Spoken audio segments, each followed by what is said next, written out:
The news about AJ Adudu being forced out of tonight's Strictly Come Dancing final is as devastating as it is unfair. But, as the old showbiz adage says, the show must go on. And no show is better at going on than Strictly. It's had its fair share of setbacks this year, but Strictly has somehow done what it always does, produced another memorable series. These were my highlights. Dan, Trolls. And MC Hammer lanky ballroom virgin Dan Walker was by far the most divisive contestant this year. He handled the critics and trolls beautifully though, especially one guy who was so incensed that Dan had made it through yet again that he raged at the BBC breakfast host, "I hope you go bald." Dan batted such jibes away with good grace and humility. He also formed one of the year's most enduring partnerships, and it was no surprise that he and Nadia almost made it all the way to the quarter-final. And he gave us Hammer time. Gordon's flair for ballroom. Hardman TV chef Gordon Ramsay was a regular in the studio offering moral support to his daughter, Tilly. In fact, Gordon spent so much time in the ballroom I began to wonder whether he was harboring a desire to take to the floor himself. Maybe next year? Anyway, the tough guy image melted when Tilly was eliminated. Don't worry, Gord. Strictly can get to you like that. Judi Love twerktastic samba funniest routine of the year? Dan Walker came up with some noble attempts, but, really, it was no contest. Judi Love and Graziano Di Prima had it safely in the bag as early as week 2. Their twerktastic samba in a laundromat, no, me neither, to the strains of Sean Paul's Get Busy was utterly brilliant, even before Judi did a solo walk-by in front of the judge's desk. But just how entertaining was it? Well, Craig Revel Horwood declared it a disaster, but he still gave it a 6. That's at least an 8 in anyone else's money. Craig telling the truth. To boo Strictly's resident Mr. Mean is given a rough ride at times by the studio audience, and his fellow judges, but to his eternal credit he always sticks to his guns. I loved it when he came out fighting in movie week when the audience didn't like his critique of Tom and Amy's routine. "Oh please, honestly," Craig shouted. "Boos don't scare me." His spat with Motzi in week 8 added a little spice to proceedings. He tested positive for COVID days later though, so perhaps it was the fever talking.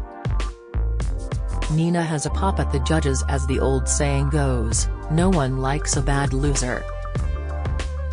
And I would agree, unless it's a bad loser who is having a pop at the Strictly judges, of course. Nina Wadia was first out this year, and it's fair to say she wasn't best pleased about it.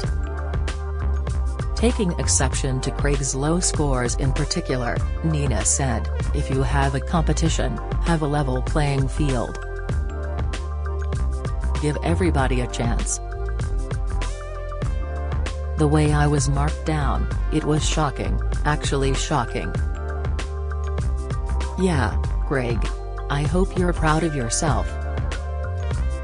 Tilly calling out Steve Allen's comments. Strictly can be a long 3 months, so a little off-screen controversy is always welcome.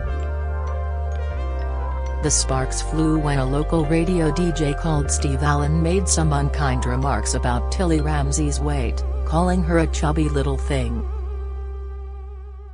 Unfortunately for Steve, Tilly got wind of it and decided to use social media to call him out on his comments. The issue sparked a national debate, and the radio man swiftly apologized for his rudeness. Of course, cynics may argue Tilly knew exactly what she was doing, but that's fine by me. Like I said, it can be a long 3 months. Ayling and Sarah doing Samba painted as Shrek. The 2 weeks every Strictly viewer with an eye for an outfit most looks forward to our movie week and Halloween week. Neither disappointed this year. John and Johannes deserve special mention for their pirate and werewolf costumes, while Craig and Anton lit up the spooky night as Fizz from Corey and a young boy George. What do you mean they were meant to be the Mad Hatter and the Riddler? The most memorable transformation was undertaken by Slovenian Adonis Aljaz, whose willingness to go the full Shrek spoke volumes about his character and dedication. It made me smile then, it's making me smile now, and it will probably keep me smiling until next Halloween. Tess and Claudia dressed to impress with everyone else sequined up to the nines. It must be really difficult for Tess Daly and Claudia Winkleman to find something to wear. However, to my untrained eye they really stepped it up a gear this year. I would go as far as to say I've never seen Tess looking better. New stylist, Tess? Claudia wore my favorite outfit though. Her luminous white blazer by Nadine Marabai, a snip at £250, in week 10 was amazing. Imagine every Wembley floodlight bouncing off Simon Cowell's teeth at once, and hitting Rylan Clark's on the way back. Rose's profoundly powerful moment. Rose Ayling-Ellis has provided most of the highlights this year, the earliest perfect 40 in Strictly history in Halloween week, that Titanic routine in movie week. However, nothing will linger in the memory quite like that incredible moment in week 8 when the music stopped during her couple's choice routine with Giovanni Pernice. The nation was offered a brief yet powerful insight into what profound deafness feels like, and almost everyone was moved to tears. Anton Dubecka called it the greatest thing I've ever seen on Strictly. No wonder Rose is planning to recreate the moment tonight. Emma Thompson on the Strictly curse. Hollywood star Emma kicked things off this year by bravely tackling the dreaded Strictly curse head-on. Asked whether she was worried that husband Greg Wise would be spending so much time with the gorgeous Karen Hauer, Emma said, "I have put a packet of condoms into Greg's good luck card. Just a 2-pack. They haven't got time for a lot of shing, I hope, they'll be so exhausted." I don't know if Emma killed the curse stone dead, but things have been surprisingly quiet on the romance front so far. Diane dancing to Kraftwerk and Yazoo. We've seen some edgy musical choices this year with the likes of Olivia Rodrigo, Måneskin, Ava Max and Dua Lipa being given the Dave Arch and his orchestra treatment.